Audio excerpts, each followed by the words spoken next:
श्रीमद् भगवद गीता प्रवचन क्रमांक 37 श्लोक नंबर 41।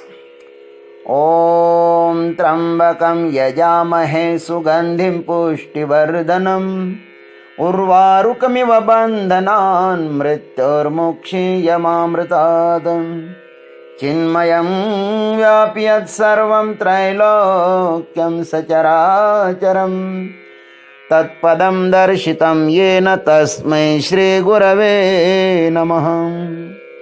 वसुदेवसुतं देवं कंसचानूरमर्दनं देवकी परमानन्दं कृष्णं वन्दे जगद्गुरुं।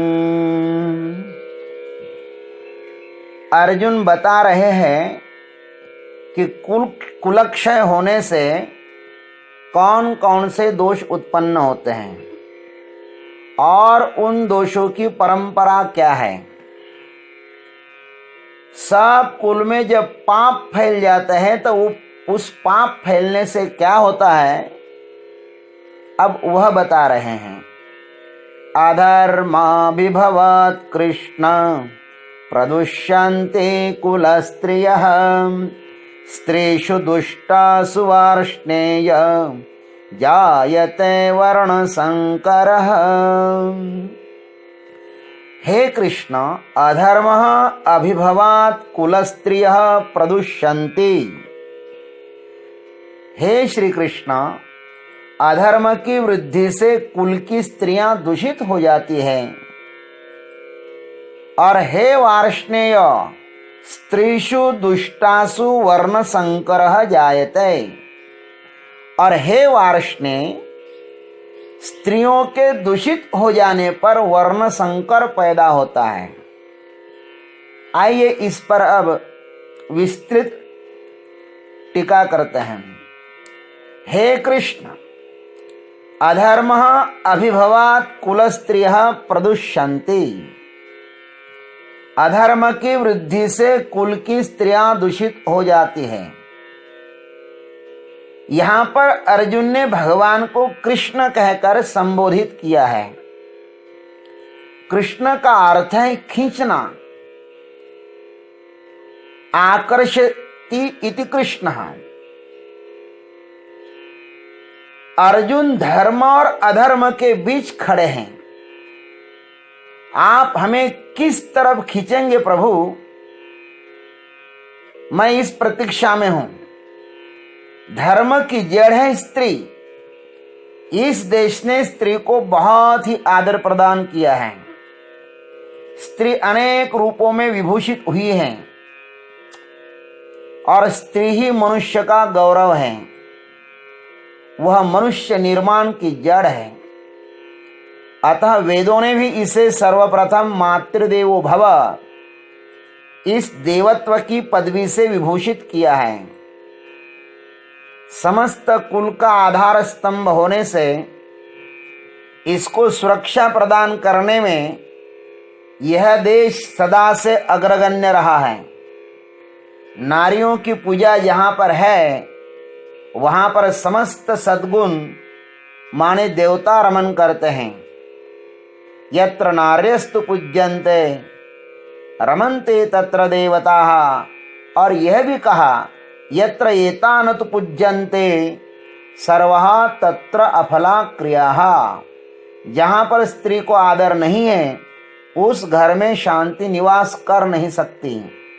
यह मनुस्मृति का वचन प्रसिद्ध है। अब अर्जुन कहते हैं, हे वार्ष्णेय, स्त्रीषु दुष्टासु वर्ण संकरः जायते। और हे वार्ष्णेय, स्त्रियों के दूषित हो जाने पर वर्ण संकर पैदा होता है। वार्ष्णेय का अर्थ है वृष्णि कुलोत्पन्न।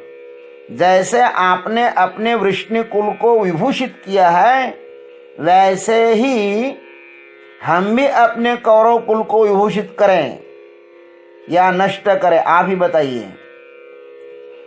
आप तो सदैव वार्ष्णेय नाम से ही कहे जाओगे ना, किंतु कौरव कुल के नाश के बाद हम किस नाम से कहे जाएंगे प्रभु,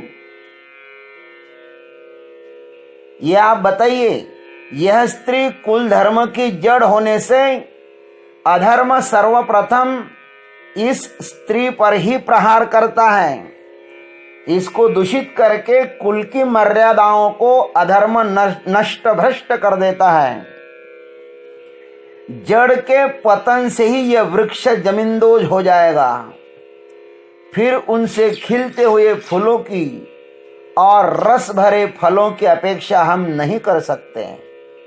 स्त्री के दूषित पतित होने से वर्ण संकर होगा, और वर्ण संकर सृष्टि ऊपर से भले ही संपन्न मालूम पड़ती हो, लेकिन अंदर सारहीन ही होती है। मिठास उसमें नहीं होगी, वह धैर्य परिपक्वता उसमें नहीं होगी जो एक जीवंत जातिवान वृक्ष में पाई जाती हैं।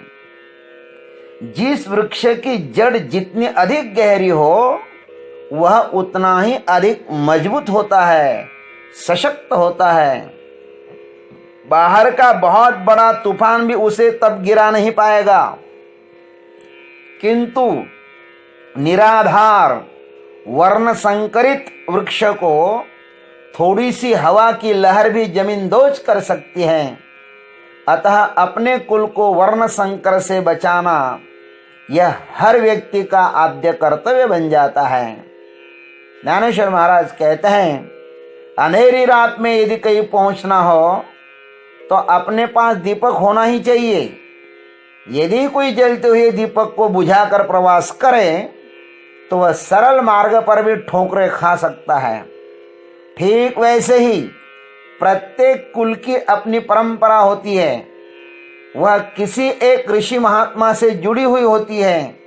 सबका अपना गोत्र कोई ना कोई ऋषि होता है। कुलवान व्यक्ति यदि प्रयास करे तो अपने उद्गम स्थान को प्राप्त कर सकता है, वह भी ऋषि बन सकता है। हम सब ऋषि पुत्र ही तो है ना।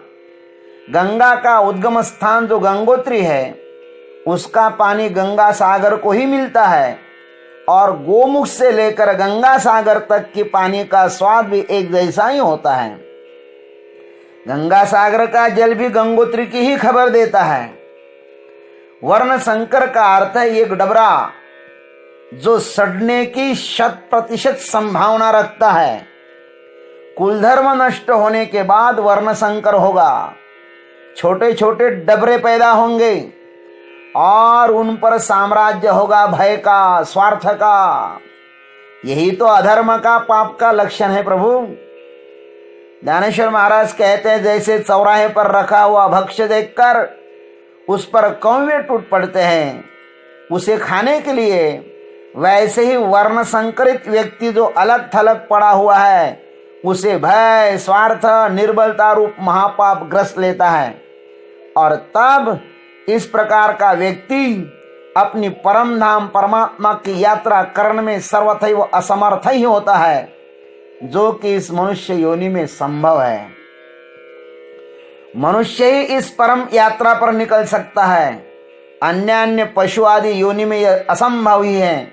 मनुष्य यदि सुंदर अवसर को भी खो देगा तो वह इस मानव योनि से नीचे पशुआदि योनि में जाएगा, और नीचे गिरना ही तो एक प्रकार का नरक है। उसे अग्रिम श्लोक में स्पष्ट करते हैं। आज इतना ही। ओम तत्सत।